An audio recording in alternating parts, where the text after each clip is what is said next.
আমরা সবাই জানি যে আমাদের সময় খুব গুরুত্বপূর্ণ এবং সময় খুব দামি। সময়কে ঠিকমতো কাজে লাগালে জীবনে সফলতা হওয়া যায়। কিন্তু আমরা কি সত্যি জানি আমাদের সময়ের মূল্য কতটুকু? চলেন আজকে আপনাদেরকে এই ভিডিওতে দেখাবো আপনার জীবনের সময়ের মূল্য কতটুকু। আমি ডক্টর মশিউর রহমান আলোচনা করি ক্যারিয়ার ডেভেলপমেন্ট, স্কিল ডেভেলপমেন্ট এবং জীবনবোধ, নতুন নতুন প্রযুক্তি, নতুন কোনো বই পড়লে, বিভিন্ন মানুষের সাথে পরিচিত হলে যে সমস্ত জিনিসগুলো আমি জানি সেগুলো আমি শেয়ার করি আপনাদের সাথে। আজকে যে টপিকটা নিয়ে আলোচনা করব সেটা হলো আপনার জীবনের সময়ের মূল্য কতটুকু, তা কিভাবে ক্যালকুলেশন করবেন এবং সময়কে কিভাবে কাজে লাগাবেন। বিস্তারিত আজকে এই ভিডিওটাতে আলোচনা করব। প্রথমে একটা ছোট গল্প দিয়ে শুরু করা যাক। এই গল্পটা শুনেছি আমার এক পরিচিতর কাছ থেকে। কিছুদিন আগে তিনি সিঙ্গাপুরে এসেছিলেন। তখন তিনি এই গল্পটা বলছিলেন যে নিটল নিলয় গ্রুপের চেয়ারম্যান আব্দুল মাতলুব আহমেদ এর সাথে তিনি একটি প্রজেক্ট করছিলেন। সেই সময়ের প্রজেক্টের সবকিছু তৈরি হলো, তারা সবাই একমত হলেন একটা প্রজেক্ট নিয়ে কাজ করতে। কিন্তু মাতলুব সাহেব একটা চমৎকার কথা বললেন। তিনি বললেন যে তিনি এই প্রজেক্টটিতে খুবই আগ্রহী, কিন্তু তার সময়ের মূল্য যতটুকু, সেই মূল্যের সাথে এই প্রজেক্টটা সেইভাবে মূল্যায়নটা হচ্ছে না বলে তিনি আরেকজনকে ডেলিগেট করছেন। কেননা এই প্রজেক্টে যতটুকু আউটকাম হবে তার থেকে বেশি আউটকাম তিনি অন্যান্য প্রজেক্টে তার মূল ব্যবসাতে করতে পারবেন। এখানে জনাব মাতলুব সাহেব কি করেছেন, তিনি তার সময়কে একটা সংখ্যা দিয়ে পরিমাপ করেছেন এবং সেটার সাথে এই নতুন প্রজেক্টটার সাথে কম্পেয়ার করে দেখেছেন যে এটা তার জন্য কতটুকু ফলপ্রসূ হয়। তিনি দেখেছেন যে না, এটা তার জন্য সেই সময়টা ব্যয় করার মতো ফলপ্রসূ নয়, সেহেতু তিনি আরেকজনকে ডেলিগেট করেছেন। এবার আসুন একইভাবে আমরা দেখি আপনার জীবনের সময়কে আপনি কিভাবে মূল্যায়ন করবেন এবং পরিমাপ করবেন। প্রথমে আসুন কিছু সংখ্যা নিয়ে। আপনি একটি কাগজ কলমে নিয়ে বসুন যে আপনি সারা বছরে আপনি কতটুকু উপার্জন করেন। সেই উপার্জন হলো আপনি চাকরি থেকে হতে পারে, অন্যান্য ব্যবসা বাণিজ্য থেকে হতে পারে, কিংবা আপনি যদি ছাত্র হন তাহলে আপনি কতটুকু বার্ষিক আয় করবার মতো সক্ষম সেই সংখ্যাটিকে ধরুন। আমরা সাধারণত সারা বছরে মোট 2000 ঘন্টা কাজ করি। এবার আপনার সারা বছরের যে উপার্জন রয়েছে সেটিকে 2000 দিয়ে ভাগ করলে আপনি পাবেন আপনার প্রতি ঘন্টার মূল্য। অর্থাৎ কোনো একটা প্রজেক্টে যদি আপনি কাজ করতে যান, আপনাকে এই সমপরিমাণ টাকা অবশ্যই উপার্জন করতে হবে। এই সমপরিমাণ টাকা হচ্ছে আপনার প্রতি ঘন্টার ভ্যালু।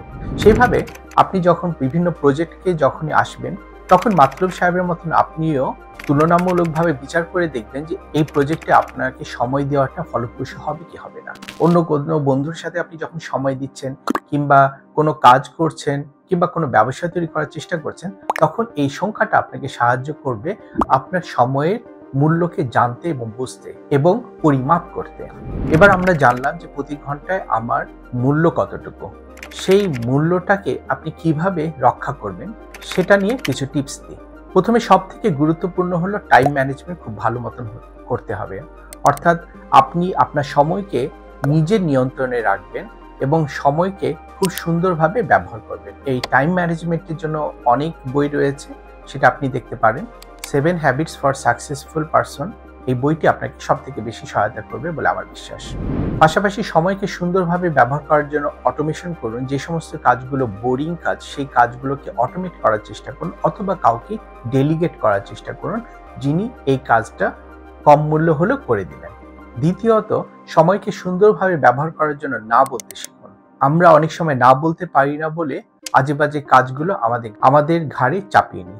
সুতরাং আপনার জীবনের সাথে সামঞ্জস্য হবে এমন জিনিসগুলোকে ফোকাস করুন এবং আপনার লং টার্ম গোল, আপনার জীবনের গোল, যেটা আমরা ইকিগাই বলি, সেই ইকিগাইয়ের সাথে সামঞ্জস্য জিনিসগুলোকে আপনি ফোকাস করুন এবং অপ্রয়োজনীয় কাজগুলোতে সময় দিবেন না। ইকিগাই সম্বন্ধে একটা সুন্দর ভিডিও আমি বানিয়েছি, সেটা আপনারা দেখতে পারেন, নিচে তার লিঙ্ক দেওয়া হলো।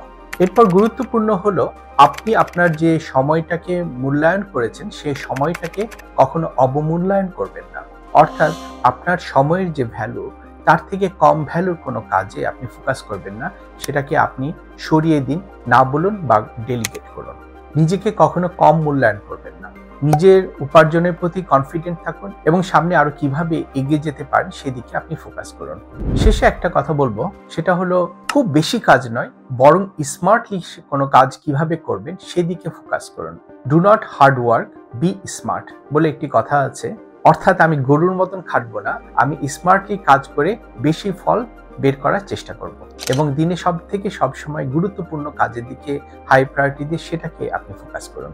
ধন্যবাদ আজকে ভিডিওটি দেখার জন্য।